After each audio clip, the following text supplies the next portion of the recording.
pregunta compuesta, ¿no? ¿Qué es un sistema complejo? Tenemos dos términos que son fundamentales y yo diría que no es porque sea mi diapositiva o la seminario que compartimos juntos con Manuel, porque somos dos grandes ilustres académicos, pero quizá no había una mejor forma de comenzar, iniciar precisamente esta discusión internacional con profesionales y académicos de toda Latinoamérica, precisamente que si no fuera, ¿no es cierto?, precisamente preguntándonos por el sistema complejo. ¿Qué es un sistema complejo? ¿De qué hablamos cuando hablamos exactamente de un sistema complejo en términos territoriales? En términos urbanísticos se plantean que los sistemas urbanos son complejos, que tenemos un diagnóstico internacional preclaro, ¿no es cierto? El mundo avanza hacia una planetarización urbana, más del 50% de la población mundial ya reside en contextos urbanos y hacia el 2050 falta muy poco, se proyecta que más o menos o más del 75% de la población mundial resida en contextos urbanos y esto desde luego que acarrea una noción de la complejidad, pero también demanda una revisión crítica y novedosa, original, desde luego respecto de la propia idea tradicional que se ha estilado en las ciencias sociales y en el urbanismo respecto de la noción de sistema complejo.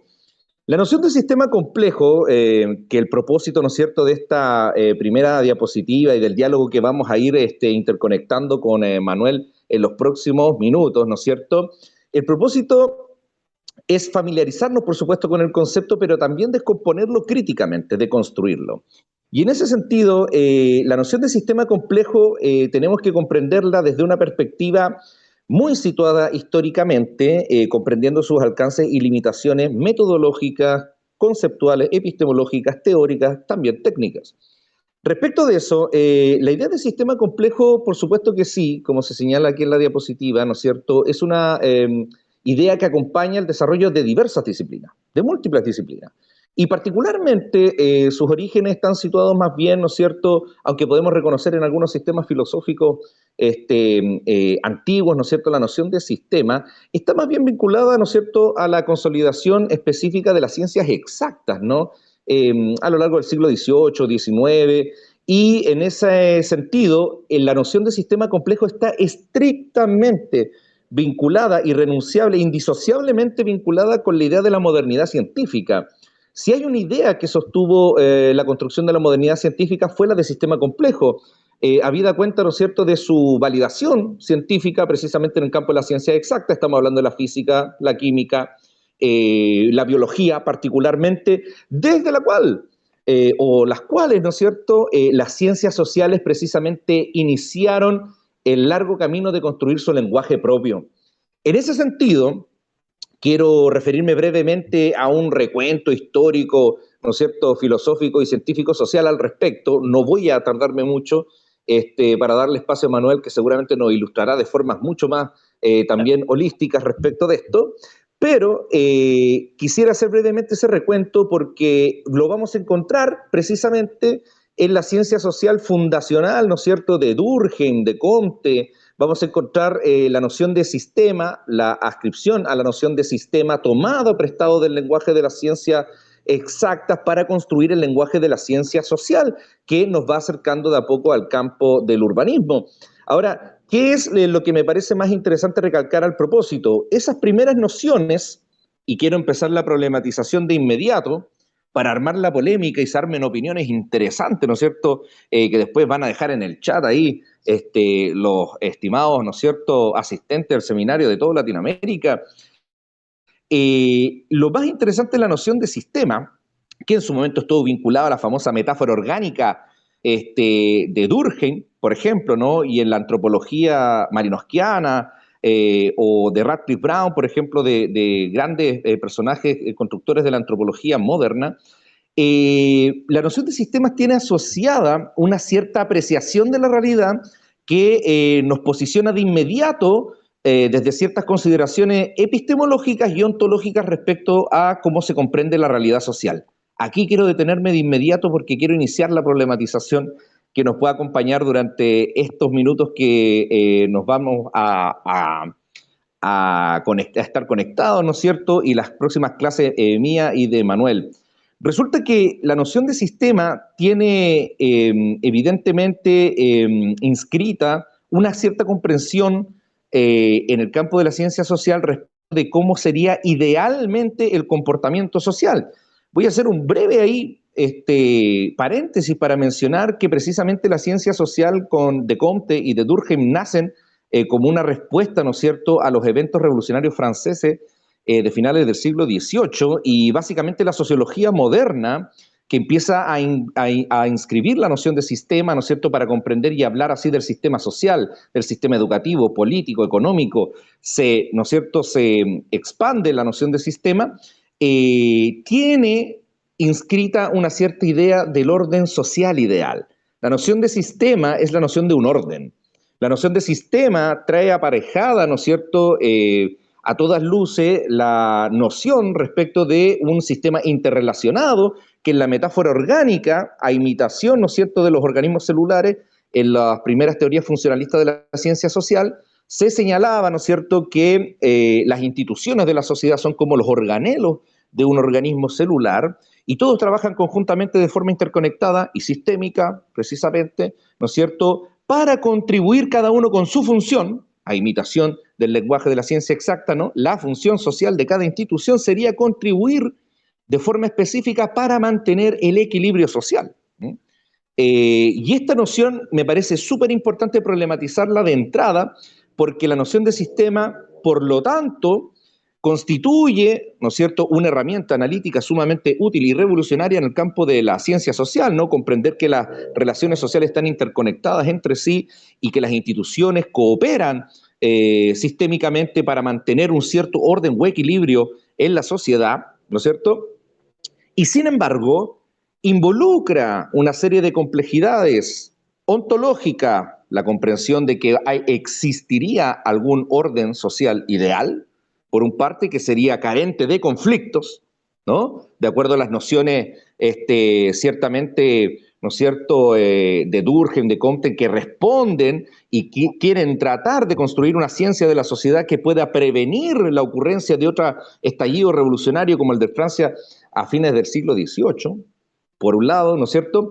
Y por otro, también, ¿no es cierto?, una construcción epistemológica acarrea la noción de sistema, porque involucra que el conocimiento se debe construir de una forma específica, ¿no? Y sería una forma específica directamente determinada por el mundo de lo medible, de lo empírico, ¿no?, de lo constatable empíricamente, y por lo tanto estamos dentro de un paradigma específicamente explicativo, ¿no? La noción de sistema nace con esta modernidad científica explicativa, específicamente remitida al mundo de lo medible, de lo mensurable.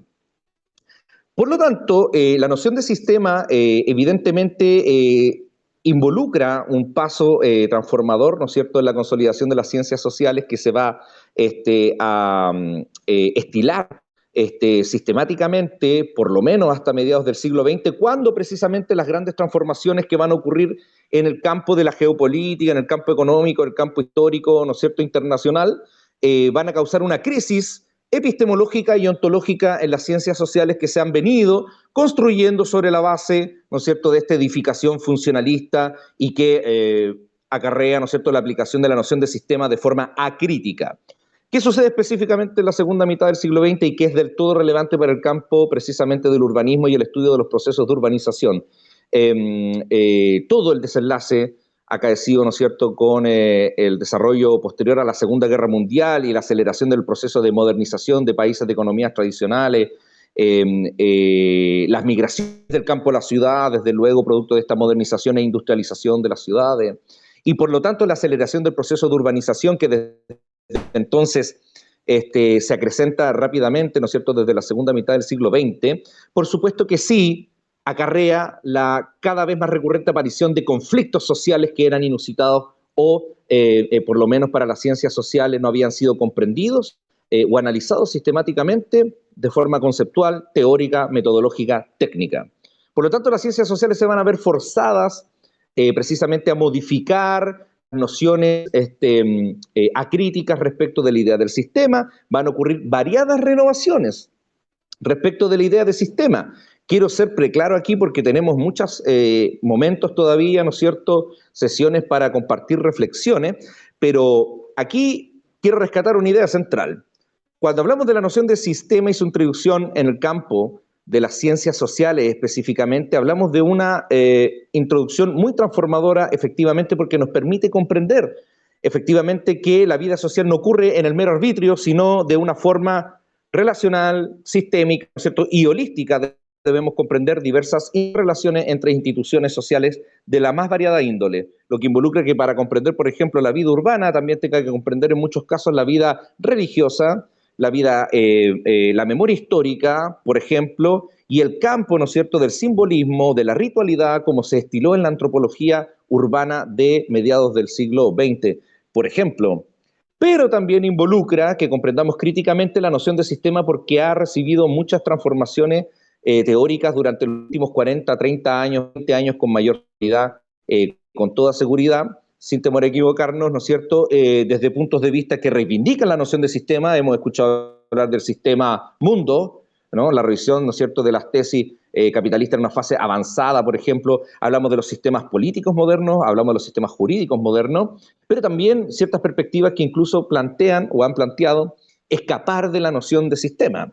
Entonces, el propósito, ¿no es cierto?, de esta primera alocución que yo quería hacer, este primer discurso con el que quería partir problematizando el curso, es que la noción de sistema nos exige una comprensión crítica y fundamentalmente en el campo del análisis territorial, del análisis urbanístico, de la planificación y la gobernanza urbana, acarrea una visión sumamente crítica. Cuando hablamos de un sistema territorial complejo, por ejemplo, como lo vamos a empezar a hacer a continuación, ¿no es cierto?, y sistemáticamente durante las próximas jornadas que ustedes van a poder asistir, ¿no es cierto?, a estos seminarios, hablamos de una noción compleja porque muchas veces el sistema puede ser una herramienta analítica efectiva, pero también puede ser una limitación analítica. Los sistemas, por ejemplo, territoriales de gobernanza, sabemos que tienen muchos alcances, pero también limitaciones. Y los sistemas, cuando se hablan de los sistemas, por ejemplo, solemos encontrar las barreras también sociales que se pueden producir entre el público receptor de políticas sociales, en el campo de las ciudades, por ejemplo, y que está bastante alejada, por ejemplo, del lenguaje, y que es un desafío súper importante para las ciudades latinoamericanas, demasiado alejada del lenguaje, por ejemplo, ¿no es cierto?, tecnocrático del urbanismo. Por otro lado, encontramos otros ejemplos donde la noción de sistema va a parecer compleja, comprender también que son sistemas, por ejemplo, los desarrollos de mercados ilegales de la vivienda, los mercados de informalidad urbana, también funcionan como sistemas. Y aunque no se quiera reconocer como sistemas desde los discursos tecnocráticos o políticos oficiales, gubernamentales oficiales, también pueden ser analizados como sistemas.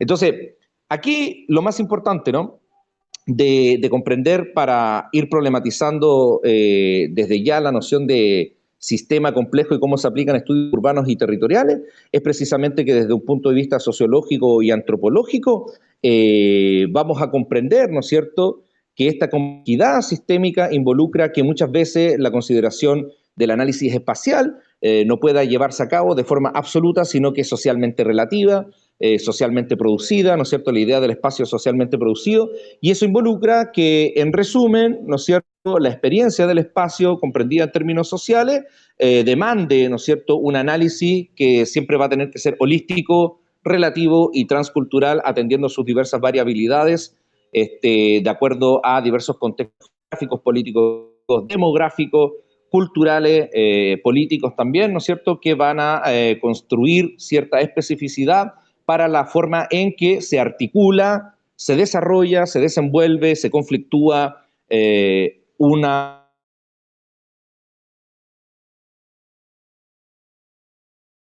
noción de sistema, en este caso aplicado al territorio o al espacio urbano. Eso podemos hacer. No, no, no hay problema. Que aparecen cosas interesantes. Estaba viendo que, como tú dices, la planetarización urbana, quizás vamos, o sea, vamos a ver temas como la urbanización planetaria, ya desde Brenner y de otros autores, porque superan ciertas dicotomías, ¿cierto? Y nos introducen a entender las ciudades, ¿ya? Y como centros interconectados, ¿ya? Entonces parece relevante esa significación. Entonces, ahí vamos a partir también con otra pregunta que nos abre una, una respuesta súper interesante, es decir, ¿qué es un territorio? ¿Ya? Y para partir, algo ya nos aclaraba Felipe, ¿ya? Que, que- pero conviene destacar primero, ¿ya? Que desde tiempos antiguos, ¿ya? Por nuestro lenguaje, ¿cierto? El territorio se relaciona con la ocupación y el control, ¿ya? Y tiene que ver con cómo podemos resguardar, ¿cierto? Ciertos recursos y darnos seguridad.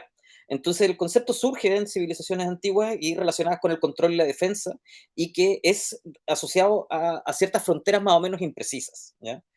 En términos sencillos, como que la palabra ya trae una carga histórica importante, porque desde el inicio territorio no solo nombraba una tierra cualquiera, sino que una tierra vinculada a alguien, ¿ya? Y ese puede ser una autoridad o una forma de dominio. Por eso, incluso antes de las teorías modernas, ¿cierto? El concepto ya estaba relacionado con esta estructura de poder y de pertenencia. Entonces, es fundamental empezar a romper este mito de que el territorio es un concepto natural, sino que la palabra territorium, ¿ya? No solo es un suelo, sino que su raíz etimológica también está ligada al verbo terrere, que es aterrorizar, alejar, marcar límites, ¿ya? Lo que nos sugiere que el territorio es un dispositivo también de exclusión y de autoridad. Entonces, cuando los humanos empezamos a nombrar nuestro entorno como territorio, estábamos declarando sobre qué tierra teníamos capacidad de mando y, por tanto, qué tierras debían ser protegidas o defendidas. Entonces, algunos autores también nos ayudan a entender que este no es un proceso físico, sino que también es político. Entonces, el territorio es el resultado de la forma material, ¿cierto? Los componentes físicos, y también de ciertos componentes simbólicos, como las ideas, las leyes o las costumbres. Entonces, en ese sentido, antes que un mapa, el territorio es una relación de poder.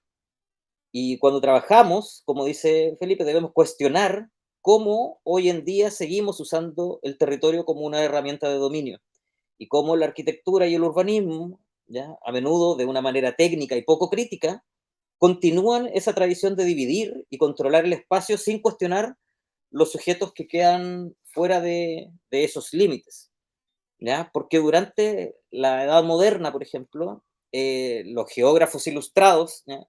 Comenzaron a ver la Tierra ya desde esa Edad Moderna, ¿cierto? A ver la Tierra como un laboratorio natural, ¿ya? Que influye en la cultura y en la organización social. Entonces ahí el territorio empieza a configurarse como un objeto científico, y ahí se aleja de estas nociones puramente militares y religiosas que están más asociadas al control y la defensa. Y aquí el territorio empieza a pensarse ya no solo como una tierra poseída, sino como un entorno que podría y era susceptible de ser observado, descrito y clasificado. En simple, es como el territorio deja de ser solo un dato de la experiencia política y pasa a convertirse en un objeto de estudio para las ciencias del espacio. Y por eso es tan importante, como se plantea al principio, ¿no? La multidisciplina, ¿ya? Y los que trabajamos desde un enfoque más transdisciplinar también, es tan importante llegar a un acuerdo de la comprensión del concepto de territorio. Entonces, y aquí marcamos un salto con esta diapositiva marcamos un salto hacia la modernidad ilustrada, ¿no? Al transformar el territorio en un objeto de conocimiento. Entonces, la ciencia comienza a tratar el espacio como si fuera una pieza de laboratorio. Y aquí entra en juego la mirada del geógrafo este que ilustra, ¿ya? Este geógrafo ilustrado que clasifica, mapea, que mide, pero que también, al hacer eso, despoja el territorio de las otras cargas, por las cargas subjetivas, de las memorias de sus habitantes. Entonces, es una etapa donde el territorio se naturaliza y se cree que las características físicas, el clima, el relieve, los ríos, ¿cierto? Esas características van a determinar casi automáticamente la cultura de los pueblos, ¿ya? Y aquí Lefebvre nos advertía, ¿ya? En su libro, ¿cierto?, La producción del espacio, que el espacio no es un receptáculo vacío donde ocurren las cosas, sino que es una producción social. Entonces, si no somos críticos, corremos el riesgo de comprender que el territorio es solo un dato duro, un entorno geográfico, abriendo y cerrando comillas, ¿cierto? Inerte, ¿ya? Un entorno geográfico inerte. Entonces, el ejercicio pedagógico en este curso es desarmar esa mirada, debemos entender que todo trazado, toda zonificación y toda propuesta urbana, ¿ya? Una intervención política que moldea conductas y determina cuáles serán las desigualdades, ¿ya?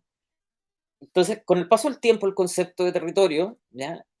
Pasó a ser la base de los países actuales, con límites claros y el poder del Estado sobre la población que lo habita. Entonces, con el surgimiento de los estados modernos, el territorio se convirtió en la base del poder soberano. Ahí la cartografía es la que ayudó a trazar esos límites exactos y legitimar la jurisdicción exclusiva del Estado sobre personas y recursos de líneas precisas. Entonces, también el mapa, ¿ya? Es una acción de poder, ¿ya? El mismo mapa que nosotros conocemos, ¿ya? En realidad es una transformación de los límites físicos existentes. Ahí está en contraste el verdadero tamaño de los países en una representación eh, más real, ¿ya? Y no política de ejercicio del poder a través de un mapa, ¿no? De una cartografía, ¿ya? Entonces, en ese momento es que el territorio se vuelve inseparable del Estado, ¿ya? Ya no importa solo quién habita un espacio, sino quién lo administra, quién lo mide, quién lo dibuja en mapas y quién ejerce la autoridad dentro de esas fronteras, ¿ya?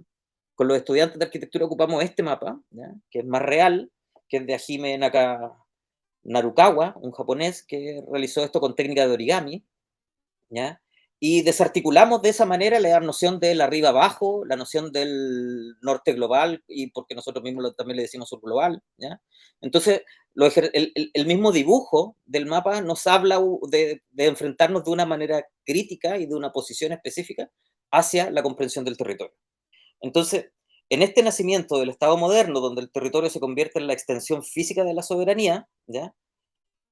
Como antes de ese modelo las fronteras eran bien porosas y confusas y variables, el Estado moderno impone la linealidad, ¿ya? Autores nos explican que el territorio es una tecnología política que permite al Estado saber exactamente dónde empieza y dónde termina su poder, facilitando el control de los recursos y de la población. Ya hablábamos de eso, ¿no? Entonces, la base de nuestra actual forma de entender la gobernanza, si no está en el mapa, no existe para el Estado, ¿ya? Sin embargo, esto es peligroso, ¿ya? Porque actúa una suerte de ciudadismo metodológico. Creo que Felipe lo va a abarcar con mayor detención más adelante, ¿ya? Pero es estudiar la ciudad solo a través de sus límites administrativos.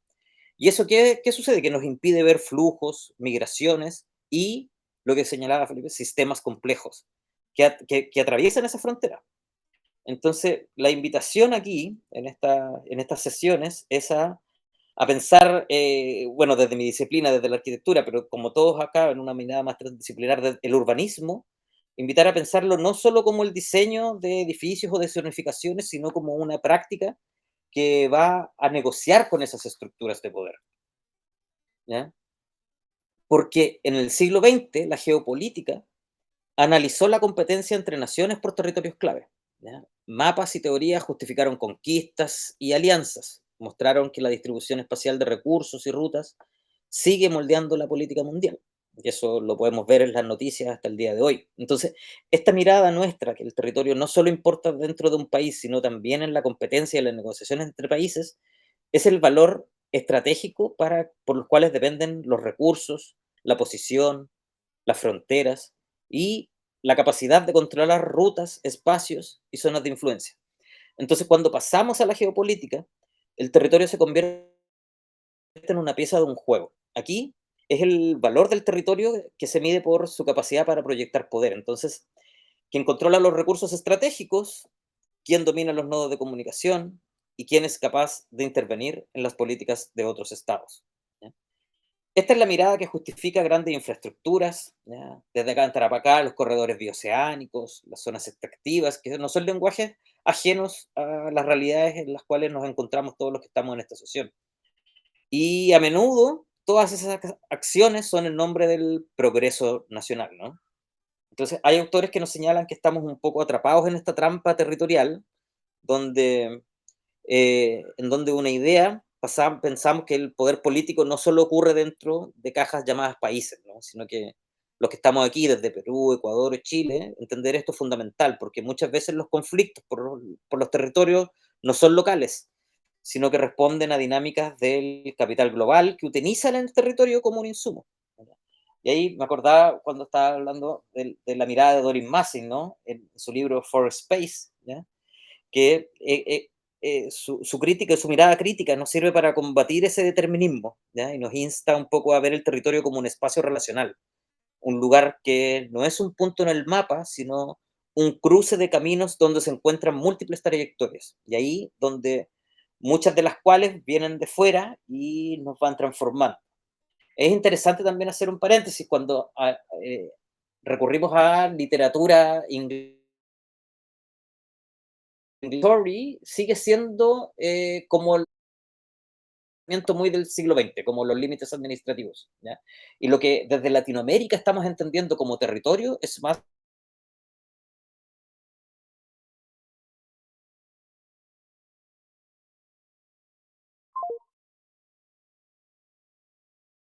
nociones de espacio son mucho más cercanas a las latinoamericanas sobre territorio, ¿ya? Pero más allá de estas definiciones, ¿cierto? Aparecen otras escalas, ¿ya? Y otros sentidos del territorio, ¿ya? Porque como dice ahí, no se agota en esas dimensiones geográficas, estatales o geopolíticas, ¿ya? El territorio no solo puede pensarse como superficie, como jurisdicción o como recurso estratégico, sino que también puede entenderse como comunidad, ¿ya? Como una red de vida, como espacios de defensa colectiva o incluso como nuestros propios cuerpos. Entonces, desde Latinoamérica, desde perspectivas indígenas o feministas, ¿ya?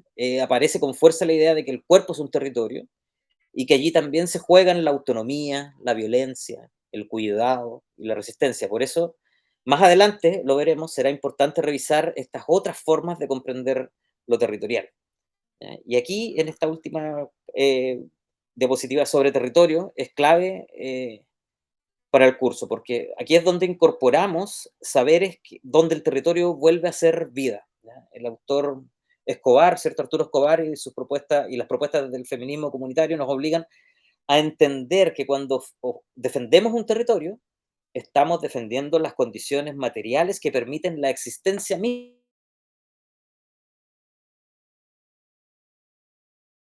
sobre la tierra, es también una violencia sobre las personas y que no se puede ser libre en un territorio destruido, ¿ya? Y aquí, y esto es una crítica frontal al urbanismo técnico, ¿ya? Entonces, ustedes las sesiones posteriores van a tener clases de ese urbanismo técnico, por lo tanto, cuando desde Perú o desde Ecuador o desde Chile se diseña, ¿cierto?, el urbanismo, podríamos preguntarnos, ¿estamos haciendo planificaciones urbanas que respetan estas redes de vida o estamos siendo cómplices de una mirada extractivista que ve al territorio solo como un recurso? ¿Ya? Y ahí es donde entra en juego la mirada transdisciplinar, ¿no? Con la cual al menos trabajamos nosotros, porque esa mirada nos exige escuchar, convivir y aprender de las comunidades que han habitado esos territorios por tanto tiempo, ¿no? Entonces, validar esos conocimientos como ciencia tan legítima como la física o la computación, ¿ya? Establece un compromiso crítico, ¿no? Es generarse un giro hacia un saber más situado y responsable, que como bien decía el colega, ¿ya? Reconoce que la justicia territorial empieza por reconocer también una justicia epistemológica. Desde ese punto de vista, creo que Manuel nos pone a pensar mucho acerca de, como síntesis preliminar, ¿no? Pensar el territorio es un ejercicio político, pensar el territorio, ¿no es cierto?, es un ejercicio que tiene acarreada una posicionalidad específica desde la cual se habla, ¿no? Que precisamente retomando, ¿no es cierto?, su intervención de Manuel y la que estaba haciendo yo al principio, tiene cierto contexto histórico, político, económico y sociocultural, epocal, también un cierto contexto civilizatorio, desde el cual, ¿no es cierto?, se plantean ciertos conceptos, ¿no? O se producen ciertos conceptos.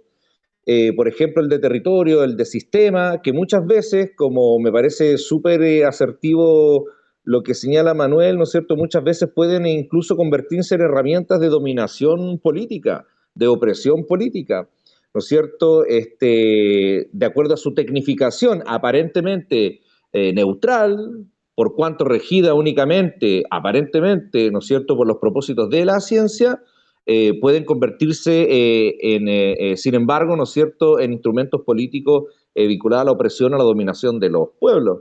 Y desde ese punto de vista, precisamente, creo que es súper pertinente, justamente como señala Manuel, preguntarnos desde dónde se produce el conocimiento y qué significa entonces una mirada epistemológica de la relación ciudad, sistema complejo y territorio. Me parece que quizás, nuevamente, hay muchas formas de cuestionarnos respecto de cómo asumir nuestros análisis, ¿no es cierto? Pueden ser académicos, profesionales, ¿no es cierto? Muchos de nosotros quizás estamos más directamente involucrados en la planificación, otros en la investigación, respecto de los campos de acción geográficos a multinivel o multiescalarmente donde nosotros estamos accionando. Pueden ser comunas más urbanas, tamaños de ciudades distintos, pueden ser comunas rurales, y sin embargo no podemos escapar precisamente de hacernos responsables respecto de que la epistemología o la mirada epistemológica respecto de la producción del conocimiento científico, en este campo, por ejemplo, el del urbanismo en este caso, ¿no es cierto?, involucra, ¿no es cierto?, una serie de reflexividades, una serie de decisiones y de posicionalidades, las cuales no podemos ignorar, las cuales no podemos dejar pasar por alto, precisamente porque ha habido ya una larga discusión desde la consolidación de las ciencias modernas, ¿no es cierto?, respecto de todo lo que permitió avanzar la ciencia moderna con ciertos conceptos que fueron estilándose, pero también todo lo que no permitió ver la ciencia moderna de acuerdo a ciertos parámetros que pueden ser arbitrarios muchas veces o estar dirigidos precisamente, ¿no es cierto?, al sostenimiento, por ejemplo, en el caso de la antropología, me hago cargo de inmediato, para que no piensen que uno hace críticas, ¿no es cierto?, al voleo nomás. En la antropología, por ejemplo, que es mi disciplina de formación y de mi doctorado, en la antropología siempre nos hemos hecho cargo, por ejemplo, de que la antropología precisamente nace en un contexto colonial. Y la antropología tuvo una cercanía muy importante con el colonialismo y con el sostenimiento de los regímenes colonialistas. Y precisamente por eso es pertinente que un antropólogo plantee esta pregunta, que involucra una mirada epistemológica, que involucra entonces comprender críticamente que desde un punto de vista filosófico, esta filosofía del conocimiento científico, la epistemología, involucra, ¿no es cierto?, que nuestra construcción del conocimiento, nuestros saberes y haceres académicos y profesionales no pueden escapar de las posicionalidades biográficas, académicas, profesionales que tenemos. Hay que tener mucho ojo, mucho reparo con esto, precisamente porque se ha reconocido hoy día que la noción de sistema o de territorio ha pasado por varias distintos tipos, ¿no es cierto?, de direccionalidades también, que no son solamente ideológicas en vacío o en neutral o científicas, sino que también políticas. Pueden tener direccionalidades políticas nuestras formas de comprender los territorios o los sistemas cuando son analizados, ¿no? Mucho se habla, por ejemplo, como bien decía Manuel también, de las comprensiones ciudadistas, por ejemplo, respecto de las ciudades cuando se quiere estudiar ciudad como sinónimo de urbano o de urbanización. Hay gente que sigue en esta complejidad, ¿no es cierto?, el ciudadismo metodológico. Hay gente que comprende, por ejemplo, que ciertos fenómenos únicamente corresponden a realidades nacionales, que se le conoce como nacionalismo metodológico, ¿no es cierto? Hay distintos reparos que se han hecho y precisamente por eso hoy día nos detenemos, ¿no es cierto?, en el campo de antropología, de las ciencias sociales, en atender las posicionalidades biográficas, es decir, las características biográficas que uno, las trayectorias biográficas que uno puede tener y que pueden estar precisamente influyendo en la producción de conocimiento. Si yo precisamente nací y me desarrollé en una ciudad de ciertas características demográficas, políticas, económicas, etcétera, o en un cierto momento histórico, en un cierto territorio específico, con cierta inscripción indígena, con cierta posicionalidad, por ejemplo, de género, cierta experiencia del ser en el mundo, ¿no es cierto? Evidentemente mi noción y mi comprensión, mi análisis, mi aproximación, mi significación de los territorios, mi significación del espacio, mi significación, mi andar, mi sentir, mi pensar, ¿no es cierto?, entre y a través de la ciudad, del campo y de la ciudad, se va a posicionar desde una perspectiva específica. Voy a significar el mundo desde una perspectiva específica, así como dependiendo de mi formación académica o así como dependiendo de mi trayectoria profesional, ¿no es cierto?, voy a construir de alguna u otra forma un cierto conocimiento que no por eso va a ser menos válido, sino que merece ser discutido críticamente en el afán precisamente de construir ciencia con parámetros de objetividad, lo cual involucra transparentar también nuestras posicionalidades, ¿no? En ese sentido, podemos entender la posicionalidad, ¿no es cierto?, o el debate de la posicionalidad que se empezó a trabajar en el campo de las ciencias sociales, ¿no es cierto?, desde el giro espacial, ¿no es cierto?, que representa Henri Lefebvre, en el caso, ¿no es cierto?, de la recuperación, de las discusiones del marxismo aplicado en geografía, para la idea de la producción social del espacio, el debate de la posicionalidad podemos entenderlo como un locus de producción de conocimiento científico, ¿no?, que siempre se encuentra situado desde diversas posiciones biográficas, socioculturales, políticas, éticas, morales, y reconocerlo críticamente contribuye al progreso del conocimiento científico y no a su regresión, ¿no?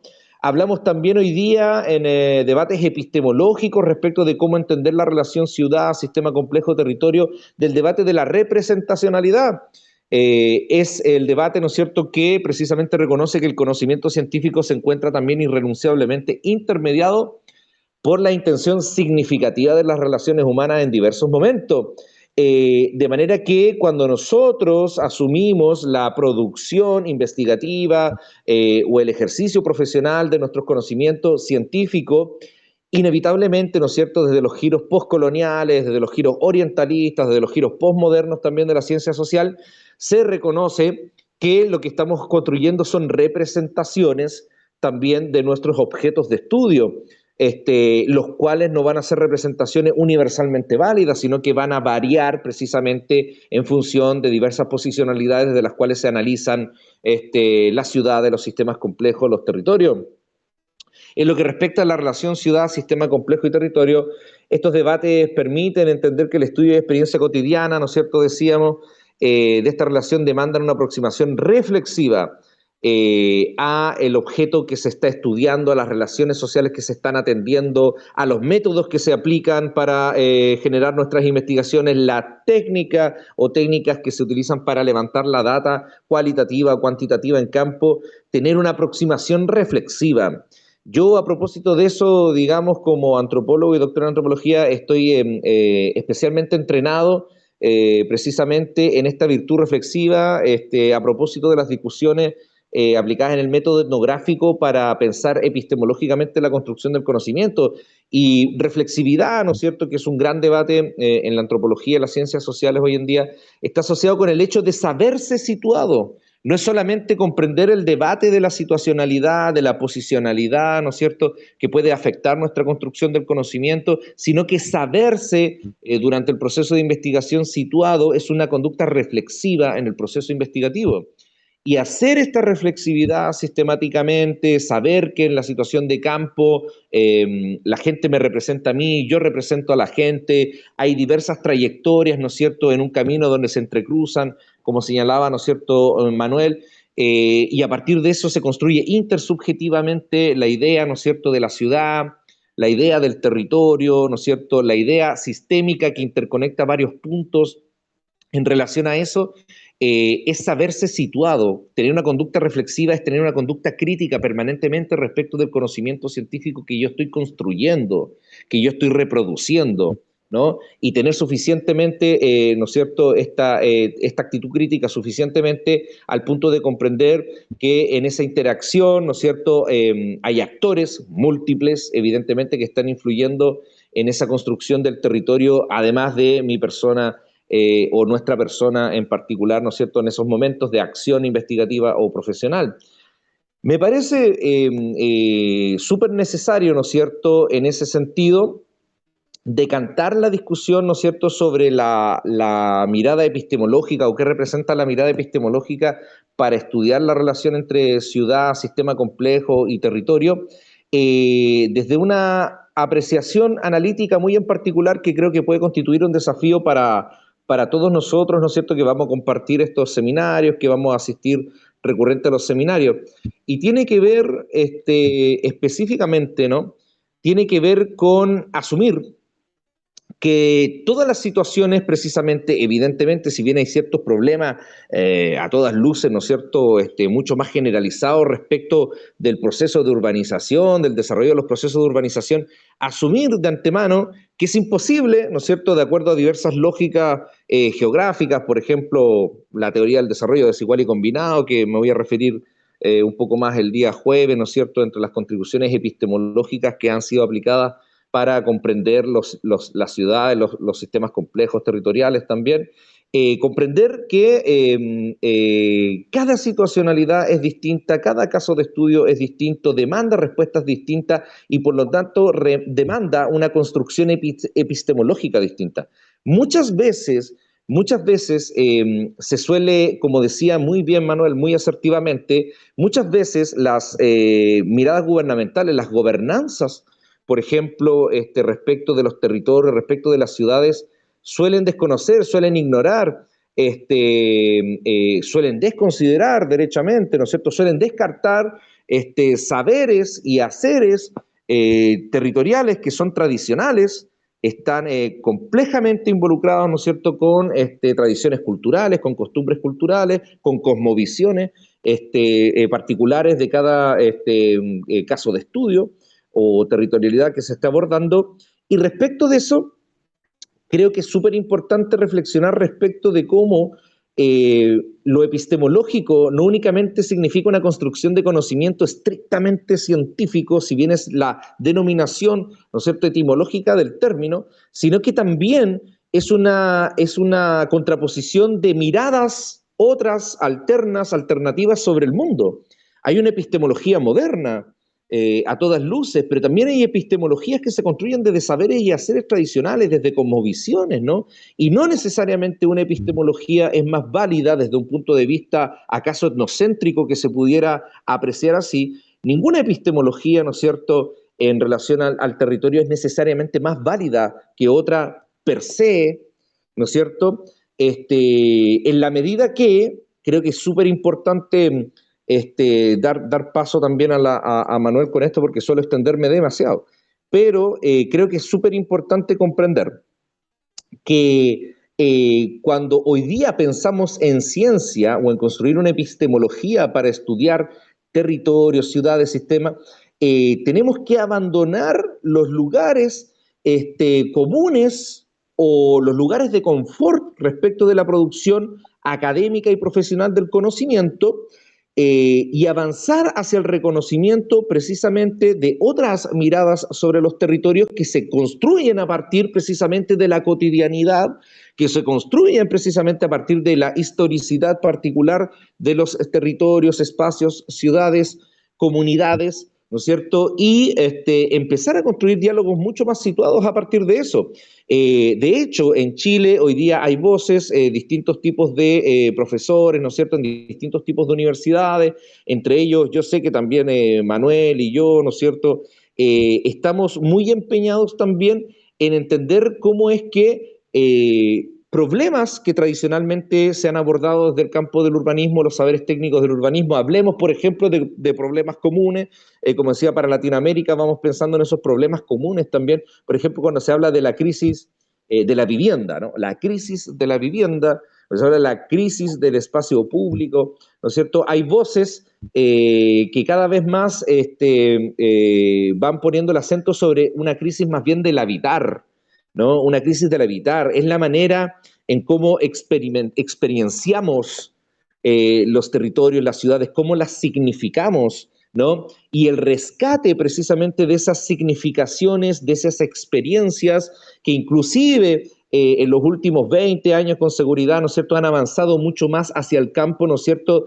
de las perspectivas que tienen que ver más con las emociones, con los sentires, dentro de nuestras experiencias cotidianas en la ciudad, en los diversos territorios que habitamos, ¿no es cierto?, han marcado una pauta respecto de cómo sería precisamente una producción mucho más original y novedosa respecto de no solo del conocimiento científico, sino que de soluciones planteadas frente a problemas críticos, como por ejemplo el de la vivienda o el transporte en América Latina, ¿no es cierto?, pensando en ciertos problemas comunes que sin embargo obviamente van a variar de acuerdo a la experiencia, los barrios que se habitan, las significaciones que se hacen precisamente de las ciudades. Yo estoy en este momento, como vamos a hablar el jueves y podemos seguir hablando en breve, muy metido en cómo, por ejemplo, a partir de las experiencias religiosas, a partir de la experiencia, por ejemplo, de la existencia de ciertos mitos que circundan también ciertas experiencias urbanas o no urbanas, se significan activamente los territorios y hay gentes que hacen sus cotidianidades, sus sentires y sus pensares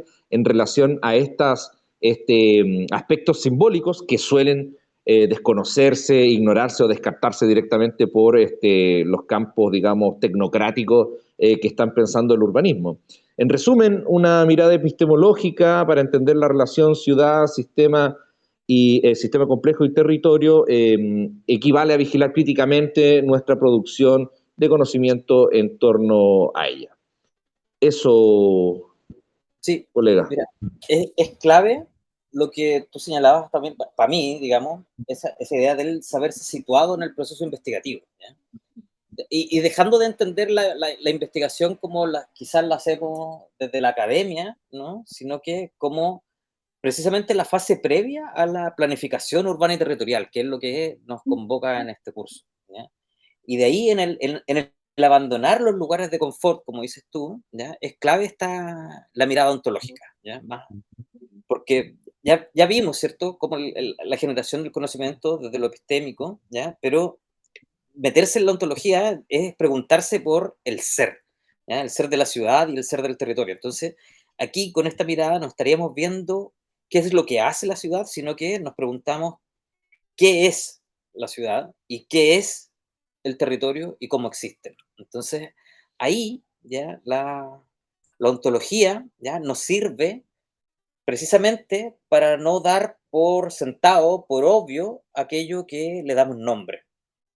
Entonces, cuando decimos ciudad, cuando decimos territorio, cuando decimos sistema complejo, no estamos usando etiquetas neutras, ¿ya? Sino que afirmamos una manera de entender lo real, ¿ya?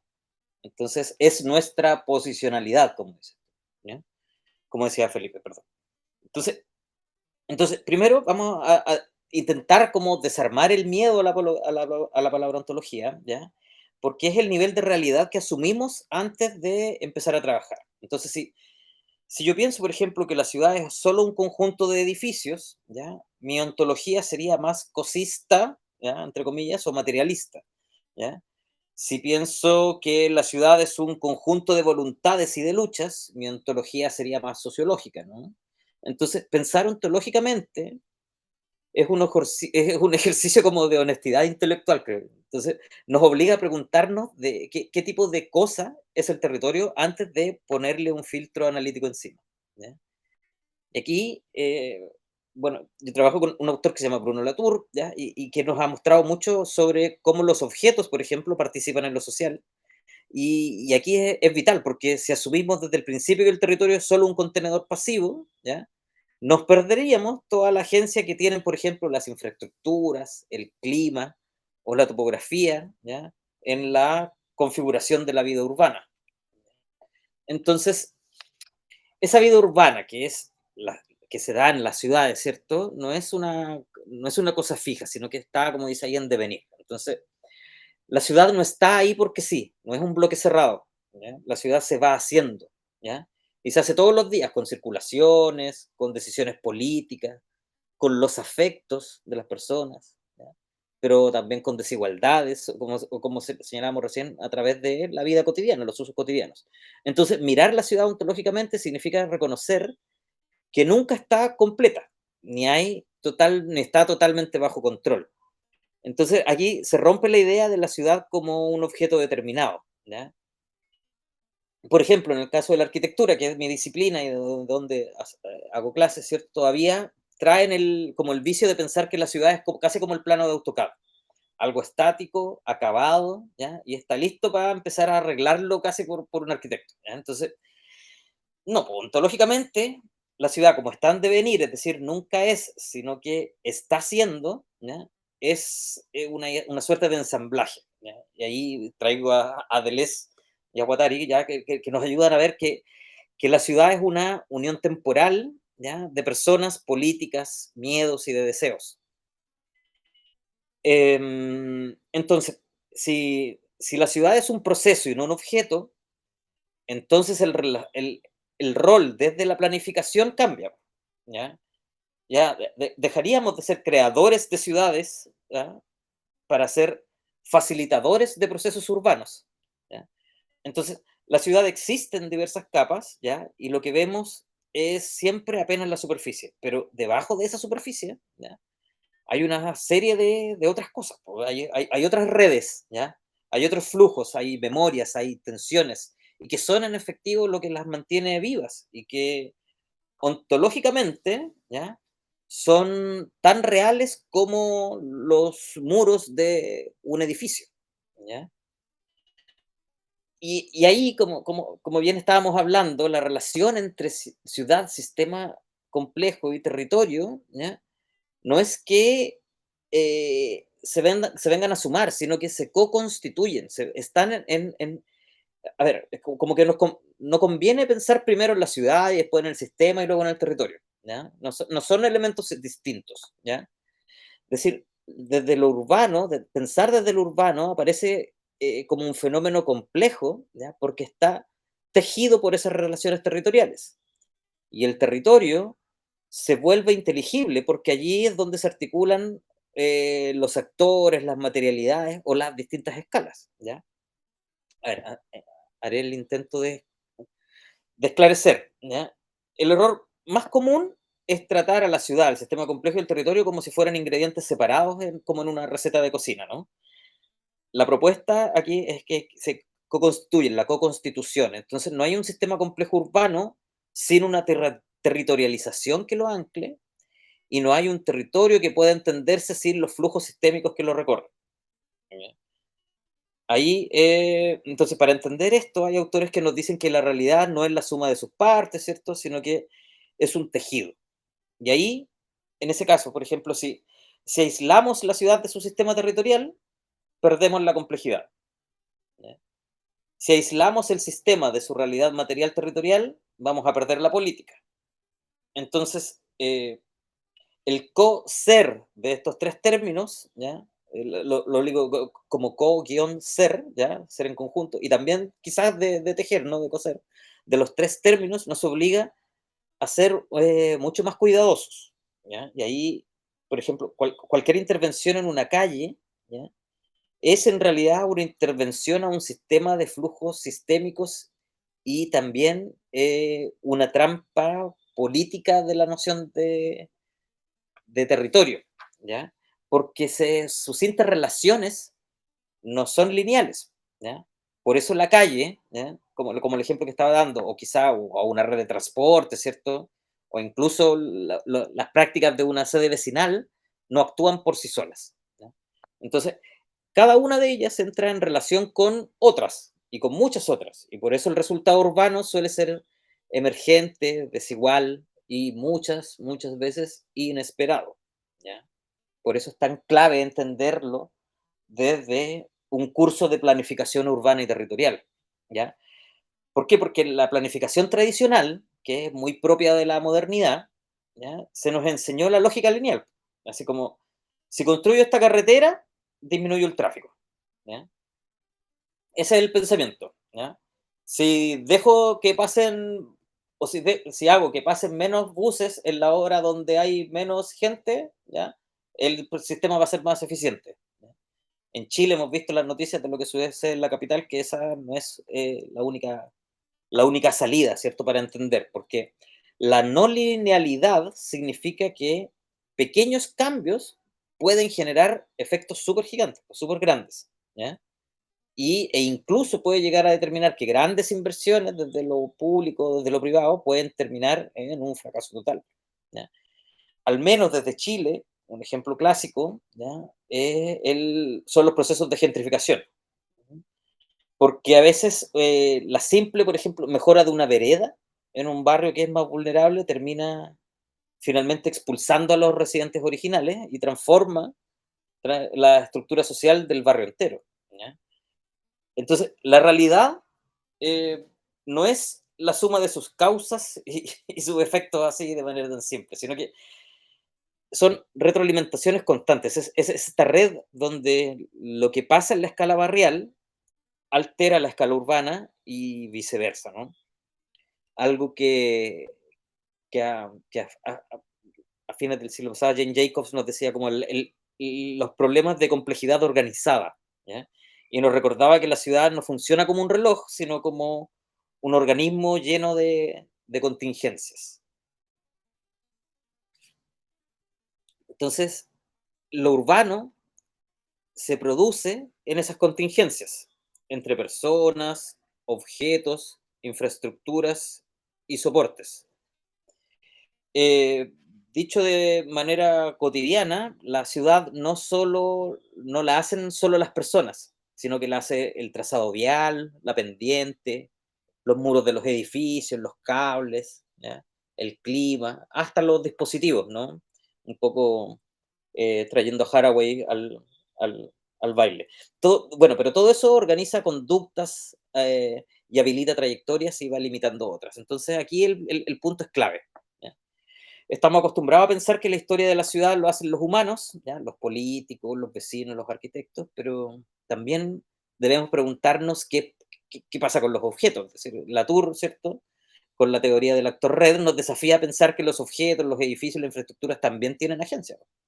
Por ejemplo, una calle con pendiente, ¿no? De, no sé, de 15 grados, que es harta. ¿Tiene agencia? Claro, ¿ya? Porque condiciona quién puede subirla y quién no, ¿ya? Entonces, la ciudad es un ensamblaje entre los humanos y las materialidades, ¿ya?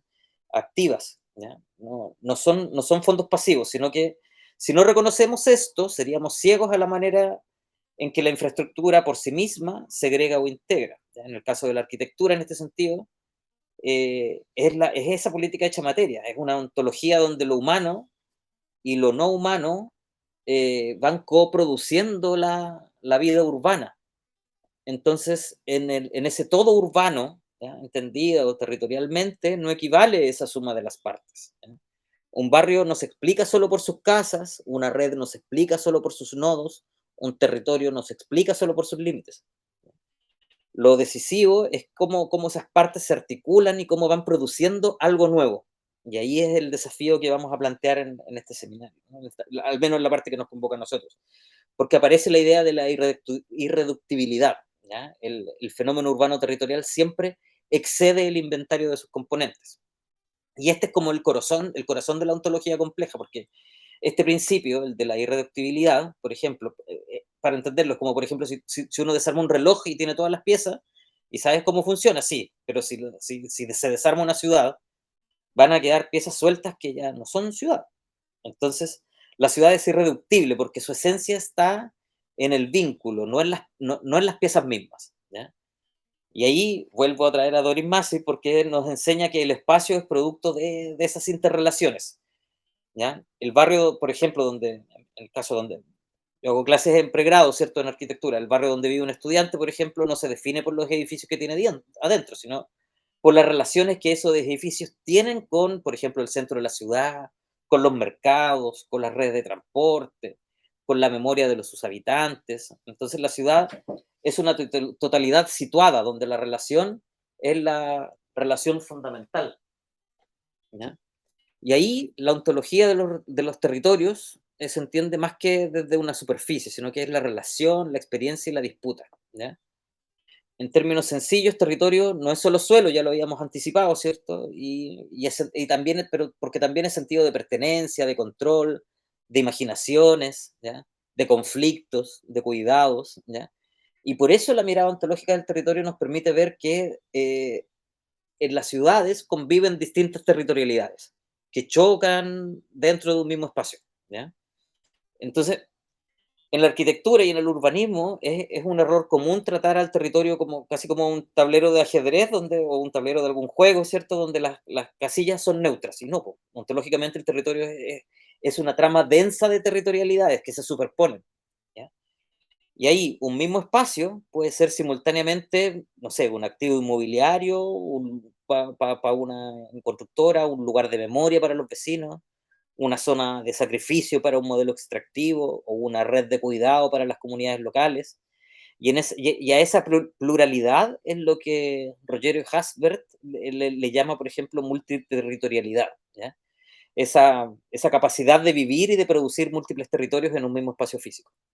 Entonces, no sé, si pensamos, por ejemplo, en un humedal urbano, ¿ya? Mientras la planificación estatal lo puede marcar en el plano regulador como zona no edificable, que es una dimensión más normativa, ¿no? Para la comunidad local puede ser un territorio de subsistencia, no sé, una dimensión más simbólica, ¿no? O material. Entonces el territorio no es solo el espacio, sino que su proyección en el plano de las relaciones de poder, que ya lo habíamos dicho antes en la definición inicial de territorio, ¿no? Por tanto, el territorio es esencialmente una disputa sobre quién tiene derecho a definir qué es y para qué sirve ese espacio. Si no somos capaces de ver que conviven territorialidades en conflicto, nuestra intención urbanística, en el mejor de los casos, va a ser una intervención ciega y en el peor, una intervención casi violenta, ¿ya? Entonces, la revisión ontológica de la planificación urbana, ¿ya?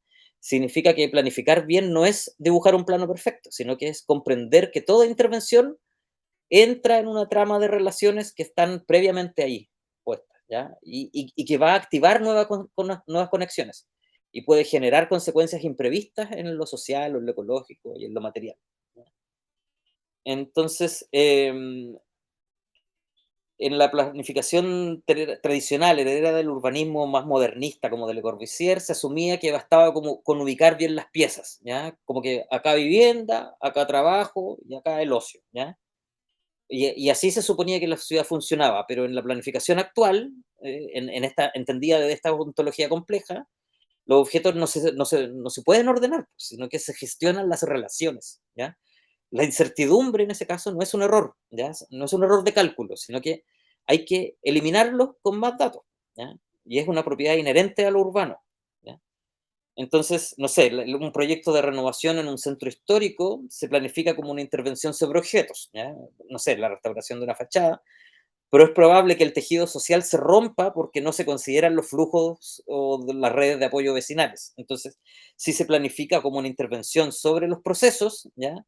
La intervención se vuelve más una práctica reflexiva, una práctica crítica, como lo señala Felipe Comienzo. Entonces, estudiar las paradojas de la notificación advierte que los proyectos pueden fracasar precisamente porque el poder suele ocultar la incertidumbre, ¿ya? Y la complejidad de lo que estamos hablando bajo como un tinte de racionalidad técnica, ¿ya? Entonces, una planificación ontológicamente consciente debe ser más humilde, ¿ya?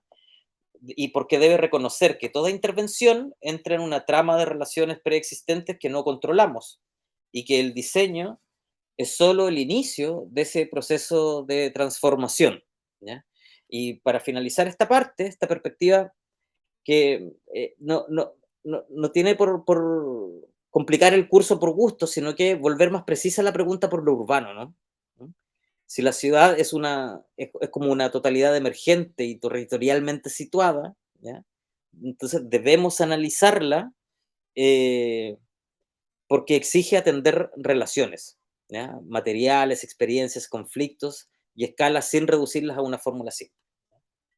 Debemos entender que la mirada ontológica es en realidad una actitud ética cuando, no sé, en el caso de mis estudiantes, dejan de ver la ciudad como un problema a resolver, ¿ya? Desde la técnica, sino que empiezan a verla como un proceso por acompañar, ¿ya? Desde esta ontología relacional.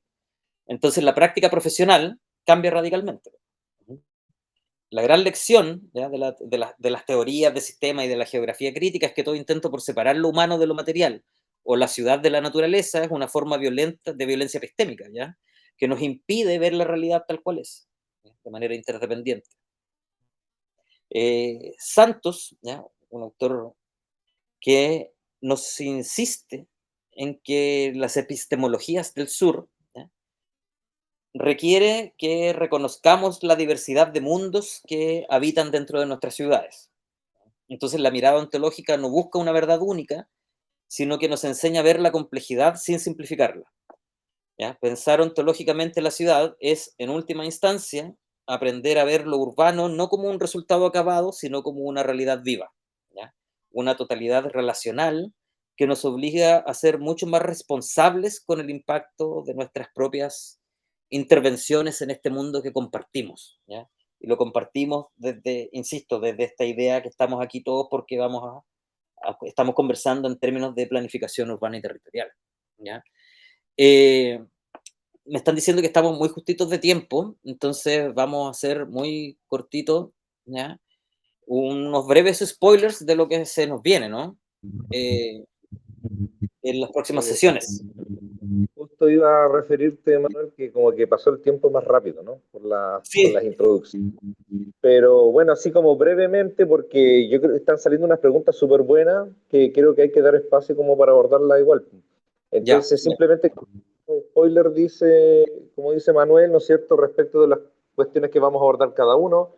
Yo particularmente me voy a concentrar, ¿no es cierto?, en problematizar, en situar también el desarrollo específico de lo que hoy día se denomina como la interdisciplinaridad urbana.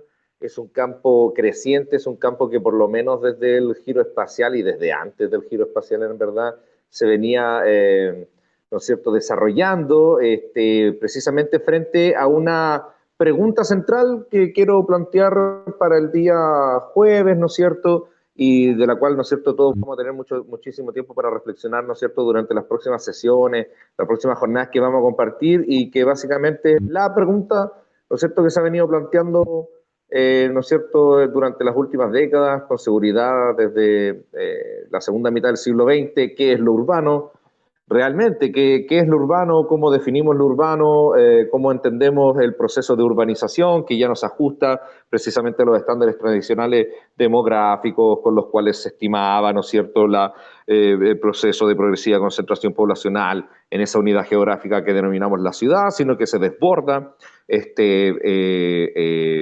abruptamente, ¿no es cierto?, llamando, por ejemplo, ahí a Lefebvre, que ha salido varias veces, ¿no es cierto? Quizás puede entenderse como una implosión y una explosión, hay una dialéctica, como también planteaba, ¿no es cierto?, Manuel, respecto de las relaciones que son, ¿no es cierto?, que inciden respecto del desarrollo de lo urbano, respecto del desarrollo, ¿no es cierto?, de los modos de vida urbanos, ¿no es cierto?, hacia el inglés, ¿no es cierto?, aparece más como el término urbanidad, también la adquisición de modales o formas culturales urbanas, ¿no es cierto?, y sobre todo preguntarnos qué es lo urbano desde un campo de recuperación que particularmente me interesa a mí como antropólogo poner en la palestra, como antropólogo poner en la discusión respecto de esto que venimos hablando, ¿no es cierto? Creo que hay un punto común como para hacer también como una breve resumen también de lo que hemos abordado, creo que hay un punto común que es justamente la imposibilidad de abandonar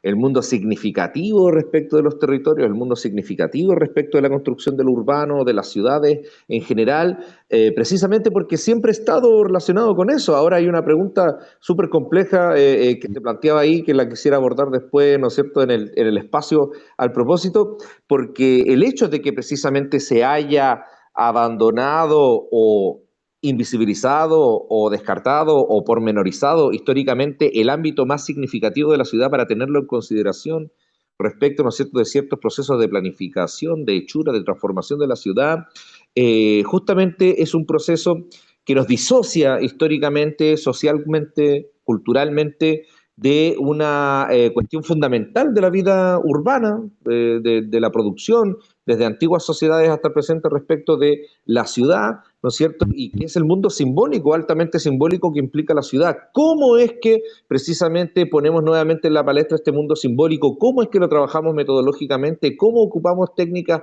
de levantamiento de data que precisamente nos ayuden a mostrar la relevancia y pertinencia de este mundo significativo, de este mundo simbólico, del urbano, que precisamente se suele ignorar en procesos de planificación? Bueno, son preguntas cuyas respuestas precisamente han sido elaboradas progresivamente desde una progresiva interdisciplinariedad urbana, ¿no? Entonces ya no es un ámbito específico, ¿no es cierto?, de las mediciones con las cuales alguna vez había nacido, ¿no es cierto?, el espíritu de la ciencia moderna empírica, sino que justamente hoy día avanzamos hacia el campo de la indagación politológica, hacia el campo de la indagación geográfica, antropológica, sociológica, etcétera, etcétera, en el campo del urbanismo, sobre los cuales también hay nuevas perspectivas, también que relacionan ciencia y arte, para representar o tratar, ¿no es cierto?, de relevar de una forma pertinente, por ejemplo, el mundo significativo de la ciudad y de la construcción conceptual e imaginaria de lo urbano. Entonces ahí vamos a discutir desde distintas perspectivas ese asunto para el día jueves. Ese es mi spoiler. Ese es mi Súper, spoiler. vamos. Y el spoiler de mi sesión, que va a ser un poco el jueves y el otro martes, ¿ya? Así al menos está planificado, veremos si se cambia, pero es introducir a fundamentos teóricos y metodológicos para trabajar, ¿ya? Entonces, entender enfoques sistémicos, ¿cierto? Pensar el territorio más como un sistema abierto e interdependiente, ¿ya? Vamos a hablar sobre una lectura del territorio precisamente entendida desde la relacionalidad, ¿ya? Y no desde los fragmentos sueltos, ¿ya? Como bien señalaba ahí con la urbanización planetaria también, u otras nociones que nos ayudan a entender la superación de la dicotomía, en este caso, por ejemplo, de lo urbano-rural o de la naturaleza-sociedad, sino que pensar desde las coproducciones y cómo ciertas zonas de contacto nos ayudan a entender una lectura territorial mucho más crítica y relacional, ¿ya? Vamos a hablar sobre los giros espaciales, ¿ya? Entendiendo el espacio como un escenario de relacionalidad y como un escenario de crítica, ¿ya? Desde la trilogía de Lefebvre o hasta lo- los aportes de Rojas, ¿ya? Entonces vamos también a traer muchos autores a colación, ¿ya? Y que para dejar entender el territorio como esta superficie fija, ¿ya? Y que se entiende como construcción social, política y móvil.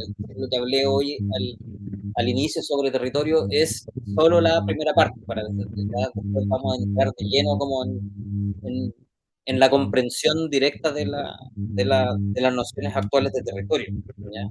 Entonces, para eso nos interesa también conocer previamente la transdisciplinariedad que va a hablar Felipe, ¿ya? Y para reconocer precisamente la coproducción de saberes entre lo técnico, entre la experiencia situada, entre lo social, ¿ya? Para entender cómo poder abordar los fenómenos que cruzan todas estas situaciones, ¿no? Al menos, por ejemplo, eh, las investigaciones que hace Felipe, las que hago yo, ambos trabajamos con un enfoque de movilidad, ¿ya? El módulo que tendrán de movilidad, por lo que vi, es más como la movilidad como objeto de estudio, y nosotros trabajamos con movilidad como enfoque de estudio, entonces es una diferencia bastante sustancial, ¿ya? Así que también vamos a ver esas cosas. Aquí precisamente la movilidad como enfoque, ¿ya? Entonces, y que nos ayuda a entender que lo que a veces parece estático, muchas veces solo se entiende cuando observamos la circulación, ¿ya? Y ahí pueden ser de objetos, infraestructuras o información. Entonces, ahí estamos, eh, con lo que teníamos preparado como insumo teórico para la sesión. Nos apuramos más en las últimas diapositivas, porque eso ya lo veremos más adelante, ¿ya? y yo no tengo acceso al chat, pero queríamos recoger un par de, no todas, porque va a ser imposible, pero hay algunas consultas o comentarios en el chat. No sé si puedes acceder tú, Felipe, o Alberto, que nos ayude a moderar esa parte, antes de entrar como en lo propio de la evaluación. ¿Leo cosas que están en el chat o no? Sí, si tienes acceso, o Alberto. Taca, taca. Mira, hay una primera pregunta.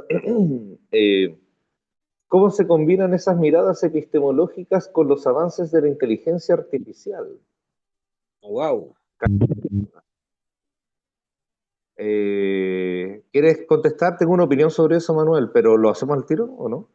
Sí, démosle. ¿Cómo se combinan esas miradas epistemológicas con los avances de la inteligencia artificial? ¿Qué opina usted, Manuel? Porque yo tengo una opinión también, quiero escucharte. Bueno, quizás si se les puede dejar bibliografía, ¿ya? Les vamos a dejar, les podríamos dejar un número especial de una revista de diseño urbano y paisaje que salió en junio del año pasado, donde fui coeditor junto a Paula Enríquez, Consuelo Sánchez y Valtteri Milán, donde precisamente hablamos sobre metodologías para estudiar los territorios de, como metodologías otras, ¿no? Como maneras distintas de ver la realidad, ¿ya? Desde una manera quizás más artesanal, un poco en contraposición al auge de la inteligencia artificial, ¿ya? Ajá, Así que, ajá, por un lado, tengo esa respuesta, ¿ya? correcto. Entonces, son complejas las combinaciones de miradas epistemológicas, porque en general uno está perfectamente situado en algún lado, ¿ya? Si bien a veces uno, no sé, pues a veces es fenomenológico, otras veces es hermenéutico, dependiendo del trabajo, ¿ya? Claro. Difícilmente yo vaya a ser positivista, por ejemplo, ¿ya? Sí, En el trabajo personal. Pero sí correcto. las combinaciones epistemológicas en los trabajos más disciplinares, ¿ya? Hay una respuesta interesante que viene desde Foucault, ¿ya? Cuando decía, es que hay una disciplina que va en línea recta por un lado, ¿ya? Y Ajá, una otra disciplina en otra línea, ¿cierto? Está mirando por un lado, pero cuando se cruzan, ahí aparece la sí, pregunta interesante, ¿no? claro. Entonces, esas miradas epistémicas, ¿ya? Cuando se cruzan, aparecen preguntas interesantes, ¿ya? Entonces, la inteligencia artificial te puede ayudar a configurar mejores respuestas, pero difícilmente te ayuda a configurar una pregunta, desde mi perspectiva. Ajá, Una pregunta creativa desde la mirada crítica. claro. Ahora, por ejemplo, con estudiantes trabajamos mucho con inteligencia artificial, pero en las fases finales, por ejemplo, de renderización, de diseño, de no sé qué, ¿cachai? Pero, pero no en las fases iniciales, ¿ya?